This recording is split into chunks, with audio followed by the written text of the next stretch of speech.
La parole est à Monsieur Patrick Hetzel. Merci beaucoup, Monsieur le Président. Ma question s'adresse à Monsieur le Premier ministre. Elle concerne la nomination du président de l'INRA. En effet, vous avez persisté à vouloir nommer le directeur de cabinet du ministre de l'Agriculture, privilégiant ainsi une nouvelle fois le copinage plutôt que les compétences. Cette nomination pose problème à plusieurs titres. Tout d'abord, la personne en question n'est pas titulaire d'un doctorat, alors qu'aujourd'hui, dans le monde scientifique, il est important qu'un directeur d'organisme de recherche soit titulaire d'un doctorat, diplôme qui crédibilise évidemment sa compétence scientifique. De plus, le signal envoyé à la communauté scientifique est détestable. Et d'ailleurs, un collectif très important de scientifiques de renom a décidé évidemment de s'opposer à ce processus.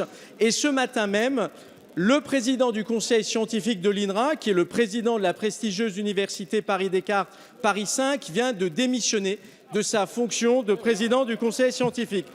Quel mépris pour la science! Mais il y a encore plus grave, une telle nomination est purement et simplement illégale. En effet, un directeur de cabinet en exercice, candidat à la tête d'un établissement public dont il assure par ailleurs la tutelle par délégation directe du ministre, est en situation caractérisée de conflit d'intérêts. Vous commettez donc là une double faute, une faute juridique, mais aussi une faute morale et éthique. Alors, Monsieur le Premier ministre, à quand la République irréprochable dont vous nous parlez tant par ailleurs? Merci. La parole est à Monsieur Stéphane Le Foll, ministre de l'Agriculture, de l'Agroalimentaire et de la Forêt. Monsieur le Président, Monsieur le député. S'il vous plaît, on écoute la réponse. Vous avez... Allez. Monsieur Accoyer, s'il vous plaît. Monsieur Accoyer. Vous avez été président, Monsieur Accoyer. Ne montrez pas du doigt. C'est ce qu'on apprend aux petits quand on les éduque. Je voudrais répondre à Monsieur le député sur la question qui est évoquée. Premièrement, dans l'histoire, de nombreux directeurs de cabinets ont été nommés à la direction d'institutions de recherche.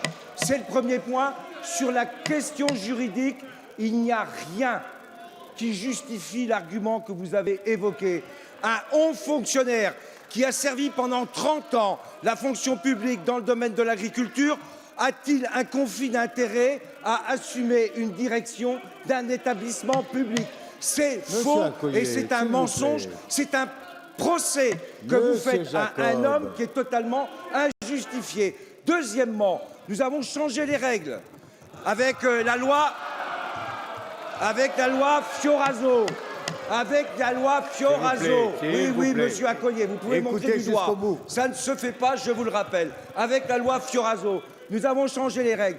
Il y a une commission d'experts qui s'est réunie et qui a étudié les deux dossiers des deux candidats, experts incontestables, et qui sera transmis pour la première fois par le secrétariat général au président des deux commissions des assemblées qui auront à statuer sur la candidature. Voilà la transparence, voilà la République irréprochable. C'est peut-être ça qui vous gêne. Merci, Monsieur le ministre.